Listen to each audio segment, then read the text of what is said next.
proton. It is represented by P or 1p1. Again, you can see how much charge it is going to contain. It is going to have 1 unit positive charge. And what will be the mass of proton? It is also 1. As we have discussed, electron was discovered during the study of cathode rays. Now, we are discussing about proton. So, proton was discovered during the study of anode rays. So, we are going to write proton was discovered during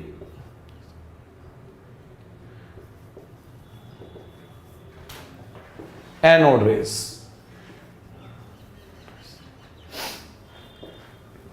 Now, by Goldstein. The actual scientist who discovered it was Goldstein. But name proton and all the properties of proton was described by Rutherford. However, named and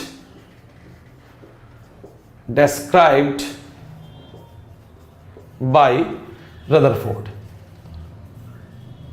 So actual credit goes to Rutherford.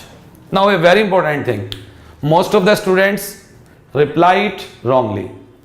As somebody will ask you the origin of anode rays. So most of the students will tell anode rays originate from anode. No, actually they don't originate from anode. They originate in the region between cathode and anode. So origin of anode rays, ये ध्यान रखिएगा, you can simply remember it. Origin is in between anode and cathode. So this is a point of theory which you can remember. The origin of anode rays is in the region between anode and cathode. Charge. Now we are going to discuss charge, same as that of proton, that of electron. Charge on proton is 1.6 into 10 की power minus 19 coulomb. Again, but I am using positive sign or without sign, that means it has positive charge. Mass of proton is 1.673 into 10 की power minus 27 kg. This is all about proton. There is no further theories required regarding proton. I should rub it. I hope you have noted down.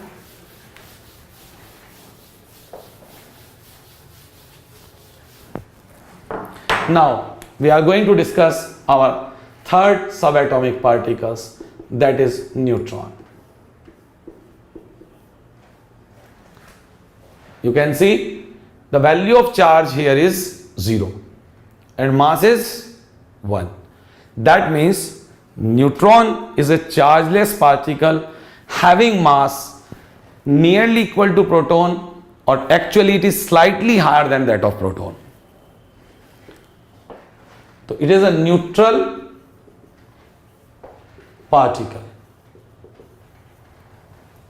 Now, many times it has been asked how neutron was discovered.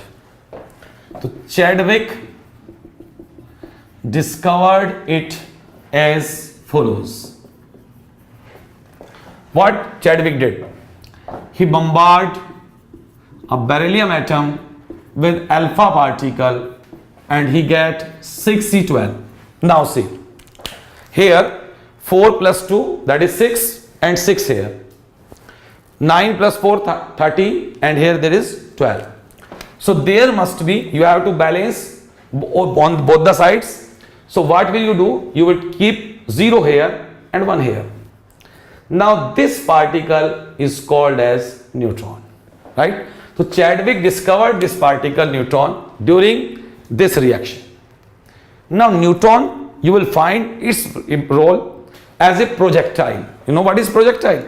In most of the nuclear reactions, for example, whether we are discussing about nuclear reactor or even we are talking about atom bomb, neutron is used to hit a radioactive material in most of the cases. So the neutron is going to hit neutron is used for hitting a radioactive substance in order to split it, and by the splitting of that atom you are going to get huge amount of energy. So the particle you are using, for example here we are discussing about neutron, is called projectile. So you will find that neutron is very widely used as a projectile in many nuclear reactions. So it is a very good projectile, very good projectile for nuclear reactions. Now, proton was discovered easily, but there was a problem, or you can say neutron was discovered late. What must be the reason behind it? I hope by this time you have got it. Definitely it is chargeless. Yeah, it was chargeless, it is chargeless. So it was discovered late. So आप इसको you can remember it, discovered late as it is chargeless. In nuclear chemistry, you will understand this point. The ratio of neutron upon proton, the ratio of neutron upon proton also decide whether an element is stable or unstable. If this ratio is more than 1.5, it clearly indicates nucleus is unstable and substance is radioactive. You can see uranium 235, thorium, etc. All these elements are radioactive as they can be easily splitted or they undergo self decomposition to give various radiations like alpha, beta, gamma. So we have discussed subatomic particles here. Now we are going to discuss, should I rub it? Yes, I am going to rub it.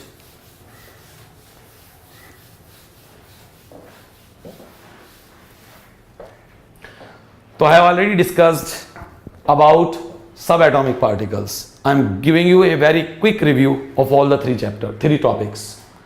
Electron discovered by J.J. Thomson, proton was discovered by Goldstein, and neutron was discovered by Chadwick.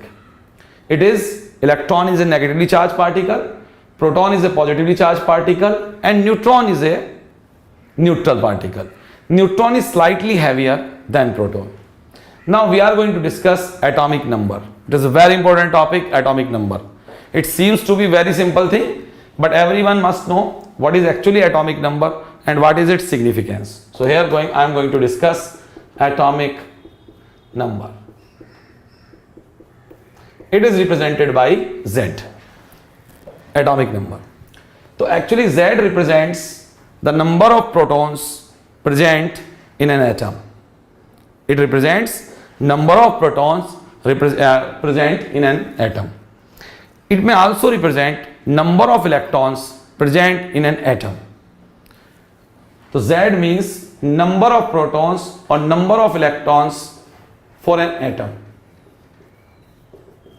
For example, I have taken 11 sodium. Here Z is equal to P is equal to E is equal to how much? Yes, it is 11. That means atomic number is going to represent number of protons or number of electrons for an atom. But when you are talking about any ion, for ions, Z is only equal to P. Why this is going to happen here? Because when an ion is formed, there are two chances. Either you are going to lose electron or you are going to gain electron. For example, I am going to take sodium ion. Here I am going to remove one electron and I am going to get this sodium ion. So what is happening here? Here there is number of proton is 11, number of proton is 11, but number of electron is here 11 and minus 1. So that means here number of electron is 10. So for ions you cannot say that Z is equal to number of electron. For iron, Z cannot be equal to number of electron. So theoretically, atomic number is equal to number of protons present in an atom. Now, if we call it discovery, Moseley discovered it. Moseley discovered it. So there is no need for you for that. So I am not going to discuss that. So now, important thing about Z. As you know, modern periodic table, I am saying modern periodic table, is based on atomic number. As we know, Mendeleev periodic table was based on atomic weight, but modern periodic table is based on atomic number. It means when you have discovered or you have decided atomic number, you are able to create modern periodic table. As you know, modern periodic law states that periodic properties of elements are the periodic function of their atomic number. So that means atomic number has played a key role in the creation of periodic table, right? So that is the significance of atomic number. Now, important thing about atomic number. Fixed and natural number. I am saying it is fixed and natural number. For every element, the value of atomic number is fixed and it is always a natural number. For example, let us take for oxygen, the atomic number is 8. For carbon, the atomic number is 6. So we can simply say that Z is equal to number of protons or number of electrons for an atom, and it is a fixed and natural number, right? But for ions, it is equal to protons, but it cannot be equal to number of electrons, because during ion formation, number of electrons differ from that of protons. Is it clear? So we have discussed up to atomic number.